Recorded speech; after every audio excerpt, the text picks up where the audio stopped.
You are listening to the QSR Web Podcast. Folks, we know how hard you're working to increase sales at your restaurant, but if you're spending too much on food, you might not be seeing the profits you deserve. That's where Crunch Time comes in. Crunch Time's innovative food cost management solution allows you to identify and eliminate wasteful spending on food. When your food costs are optimized, your profits go up. Since 1995, Crunch Time has saved its customers millions of dollars every year on food and labor costs, usually lowering expenses between 2 and 5% of sales annually. Isn't it time you started saving too? Visit crunchtime.com today to request a free demo and put your restaurant on a path towards higher profits. With a name like K2, you'd be forgiven if you thought restaurateur John Kolaski's hospitality company of the same name was intimately connected to mountains and mountaineering like that other K2 in Asia, the second highest peak in the world after Everest. But the mountain this company climbs is that of the harshly competitive restaurant industry, where brands can fall like snow down the side of a cliff in an avalanche. Next up, K2 founder John Kolaski joins the podcast to talk about the peaks and valleys of building limited service brands today. Folks, there are tremendous costs associated with over- and understaffing in restaurants. CrunchTime's new teamwork scheduling app automatically optimizes team schedules and ensures your managers have the right people in place at the right time for every shift. With CrunchTime, staffing nightmares due to poor sales forecasts are a thing of the past. Since 1995, CrunchTime has saved its customers millions of dollars every year on food and labor costs, usually lowering expenses between 2 and 5% of sales annually. Visit crunchtime.com today to request a free demo and put your restaurant on a path towards optimized team management. You might call K2 a restaurantinator because in its past 2 years in existence, it has created and brought to market no less than about 11 brands, mostly limited service. And that's after our guest today, K2 founder John Kolaski, already opened more than 65 other venues over the previous 10 years before he started K2. With that kind of rate of productivity, I'm hoping today we can really pick Mr. Kolaski's brain on the art of building successful QSRs as we press forward into the 2020s. And John joins us now. Welcome. Thank you, Shelley. So excited to be here speaking with you. Well, we're delighted. Let's just get a bit of an overview of what K2 is and also what brands it currently includes. Absolutely. So K2 Restaurants is a hospitality company. We say we bring together the whimsical, the curious, and the obsessive to incubate and operate experiences that make us proud. Of those experiences, we've created brands such as Social Eats, a food discovery platform in real life. Social Eats is our interpretation of the future of food halls. We have Azule Taqueria for our taco vibes, Super Toro, our Japanese bento box concept, Adelaide Coffee Bar, which is coffee by day and wine and beer by night, Paperboy Pizza, Starfish in partnership with the Voltaggio brothers, Petite Harvest, our farm fresh restaurant, Street Nudes, which is an interpretation of Asian night market noodles. We also have Nighthawk Breakfast Bar, where breakfast rules the night. We have a couple of new concepts that we're about to announce here in the near future. And we also have partnerships with incredible chefs like David Chang for his restaurant, Fuku. Wow, I'm tired just listening. So because we kind of have a very QSR state of mind here on the podcast, I'm wondering if there is any one brand among those that you've just identified that you really think represents best what you think, quote, quick service, unquote, ought to be today and why. Absolutely. As I look at our platform and what we've built at Social Eats, the ability to have choice as a consumer, for our guests to be able to come in and have an experience that can be at a reasonable price point, something that could be affordable, not just on special occasion, but can be that daily lunch or that weekend treat with friends and family. Really see that as an opportunity to allow people to come in and choose what they want. We want people to come in, have fun, enjoy themselves, be able to get a quality food product from any one of the brands that exist within the portfolio and know that K2 stands behind it. And we found that people truly have embraced that experience, and that's the one that just feels so great for us right now as we are growing it. So the specific characteristics, I guess, you think that you really want to see the industry embrace would be that choice, would be that kind of array, along with the reasonable price point. Absolutely. And being able to deliver that quality experience, we find that people seeing their food being prepared, getting to see the person who's actually cooking their food and look them in the eye and say hello to them is a deeper connection. Rather than something being created in the back where you don't really know what's happening and you just see a door fly open and your food come on through. We like the idea that you could see what's happening, and it takes away that secret veil and really breaks down a barrier between guests and their food and the connection with their restaurant. And we feel like that creates a very special environment. It doesn't allow us to perhaps hide some of the things that can happen in a restaurant. And sometimes we know things can get a little crazy behind the scenes, but that's what we love being able to share with people is sometimes restaurants get really busy and there's a lot of pans on the fire and things are happening. And to me, that's just such a special moment and really cool for people to be able to see that and be like, whoa, that person over there is working it. And it's like, that's what it takes. Theater of life, huh?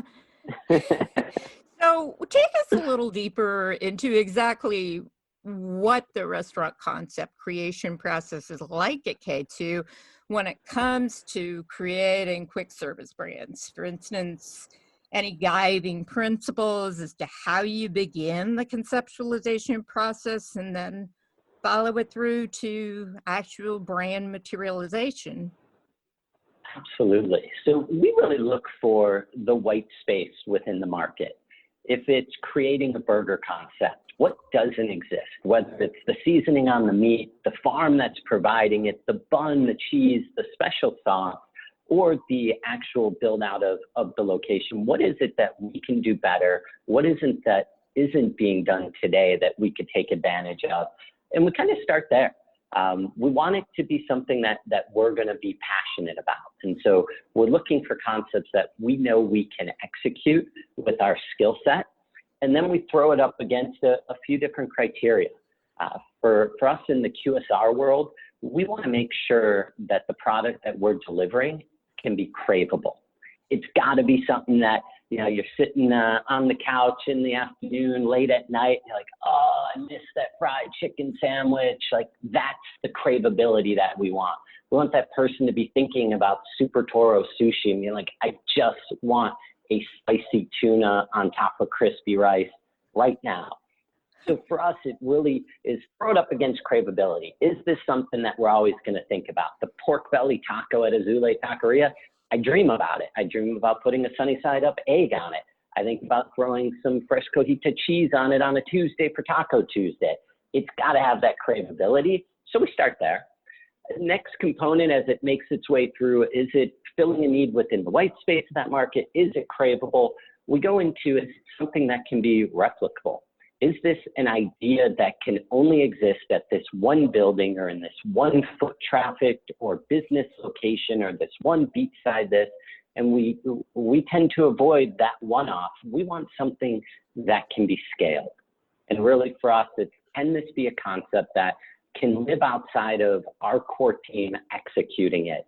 Can we teach others how to do this? And can they do that as the third component? Can they do this experience consistently without our team having to be there over their shoulders every day? And so if we're looking at it, if it's craveable, if it's replicable, and can it be done and executed consistently? If the answers are yes, we continue along into the brand building process with our team. Well, I have a question for you, and this is from someone who does not operate a restaurant, but writes about it a lot. And that is white space in the industry. Is there any left? It just seems like there's so many concepts, and I'm sure you're finding that, but how do you even ferret that out? It's a great question. There is definitely a lot of noise in our industry. And I think it's just finding, well, what are the true brands? The restaurant industry is changing. I think it's changing faster than I've seen it in my 20 plus years.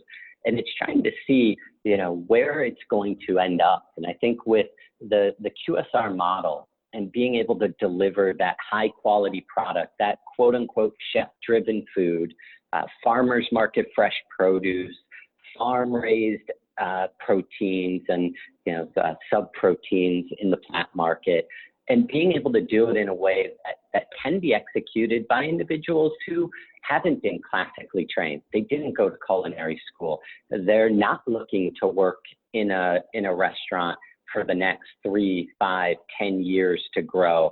I think there's very small opportunities, and those are the ones that we're seeking out. And I think it falls back on that craveability, and it goes into us building out the systems to be able to execute it consistently.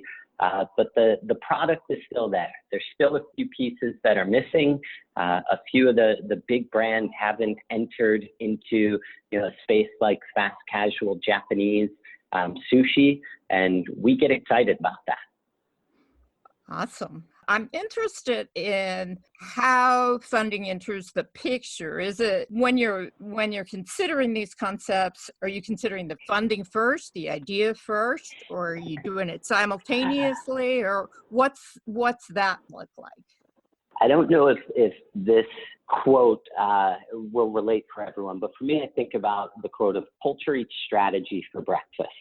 And I look at culture as the idea, and the idea is greater than the opportunity to get out there and find funding. Meaning, if you've got a phenomenal idea, figure out the funding. I find that great ideas get suppressed because someone gets so wound up in, well, I don't have the money, and how do I borrow, and who do I go to, and they think that path to success, and success is honestly just getting open on day one and having somebody pay $1 for something you've created. I find that they get so wound up in that path that they lose track that they had this awesome idea. So for me, it's run with the idea, figure out the funding. Sometimes you have to sacrifice for a while, and if you've got to save up your own money and spend years working for others before you get to roll out your own, much like I did, then that's what you got to do sometimes. And it's being able to sacrifice in order to get your idea to the market. And I think there's so many people that once you get out there and you've shown that your idea is valid and it can be executed, the funding starts coming to you. But it is getting through that initial hurdle and really just staying true to your idea and fighting to get it to that day one of revenue. Spectacular. I'm wondering kind of also how important is staffing and the types of people you hire at each concept's ultimate success, and where does that process of bringing on staff actually begin in the whole development process? Definitely as we're in that idea phase, as we're thinking about Azule Taqueria and who's working in that environment, what their vibe is, what their energy is. It starts to really help us build the brand. It honestly starts guiding, like, what does the uniform look like? We want people to wear a shirt. Is it a certain hat? Is it a bandana? Is it the apron at Adelaide Coffee Bar that's super funky and cool that has all of these little pockets for all of these cool barista things? all of that starts to really come together in the idea phase. And then we start working through identifying who our managing or our culinary managing partner is going to be for that brand, because ultimately they're the one that we want people to look at, that we look to and say, this is the standard for our brand. This is the individual who is going to fight for our brand standards. They're going to keep our brand in line. They're going to be the one when one of us has this wild, crazy idea to add this or do that to the menu. They're going to temper it out, listen to the idea, and help us guide it back to where the brand standard is and what's true to it. And so those individuals are truly the most important part of our brand. And so once we've identified them, they start bringing in that team that resonates with them to help execute the brand on a daily basis. Do you all at K2 have as much of a challenge with this aspect of finding talent as everybody seems to in this industry? I'd say it's harder than I've seen before to find individuals who want to work in the restaurant space in this changing environment. I think it's being able to tap into what they're looking for in a job and, within their career or within that summer experience that they're looking for, and really be able to give them those opportunities to enjoy it in order for them to be excited about coming into work every day. But it's definitely been harder than it's been before. Can you tell us why you opted to go? I'm just very curious about this. Why you opted to go for this kind of intensive restaurant concept creation as a business over, say, developing a brand and leading it. In other words, I guess I'm trying to figure out what really energizes you about spinning off new brands. Absolutely. I think it's that potential. It's the potential that this one idea and now 11 ideas can grow exponentially. Having a single brand is a large risk. The speed of change today within our environment is just crazy. I think of it as that tectonic shift. Not only is our world and the ground underneath us moving so quickly in restaurants, but the tech world infiltrating restaurants is changing everything so fast that I think you gotta make the bet on having more opportunities out there and not limit your potential, because preferences are going to change and people are going to be looking for the next big thing or the next new thing. And I'd rather have a number of concepts behind us that we could test and get feedback on and then decide whether or not to grow, rather than putting all of our weight behind just one concept. So you see tech as really kind of a creative force for the industry rather than maybe even detracting from creativity. Is that am I reading you right? I think it's going to give an opportunity for more creativity. Along with that comes more noise, which isn't a good thing for our industry. But I do believe that it's going to be able to help accelerate certain brands in a way that we can't understand today. The ability to scale, whether it's nationwide, worldwide, because of this different platform, I think that's part of the exciting next 10 years of restaurants. And it's going to shake out a lot of the old businesses, a lot of the restaurant brands that started in the 50s and 60s that have grown and become these big behemoths. I think their world's going to change faster than anyone's, because all of these small micro brands, such as the ones we're building ourselves, are going to be coming up and eating away at their market share and taking different risks because we can and because we ultimately have to. So the world's going to be changing a lot faster than people are used to, and those that find some comfort in that craziness are going to be the ones who are going to be able to grow some brands and do some really exciting things. That's interesting. So kind of the age of the smaller brand. That's an interesting thought, because there seem to be so many that are really fun and really getting a lot of interest from diners. It's almost like a scavenger hunt. Absolutely. One year.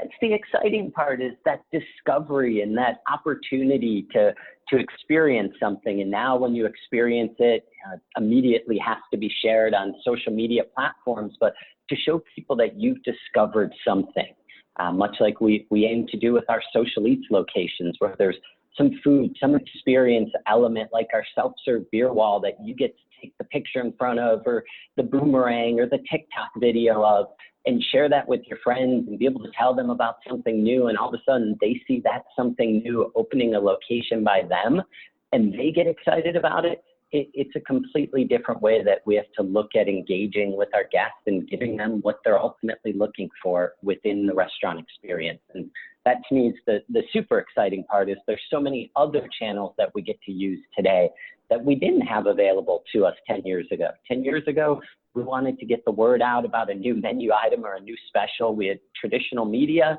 and then we literally went door to door to tell people, to drop off what that new menu item was, to show them what that is. In certain ways, it's gotten a lot harder. In other ways, our world's gotten a lot easier to get that information out there. If there was one thing you would change about the QSR brand building and the menu development process for quick service, particularly for strict value-oriented fast food brands, what would that be? If there was one thing, it would be reducing the noise around building these brands. There's a lot that needs to go into it. There is a lot of competition, as we discussed, and there's a lot of new, fun, and exciting brands that are out there that unfortunately are never going to get the attention they deserve, because there's so many other, whether it's big, massive brands getting all of the attention for one random, one-off tweet thing that they rolled out, whatever that can be, that takes away from some of that fun noise that should have went to that mom and pop, that new restaurant, that awesome chef who took a crazy risk and bet their life savings on this one little location.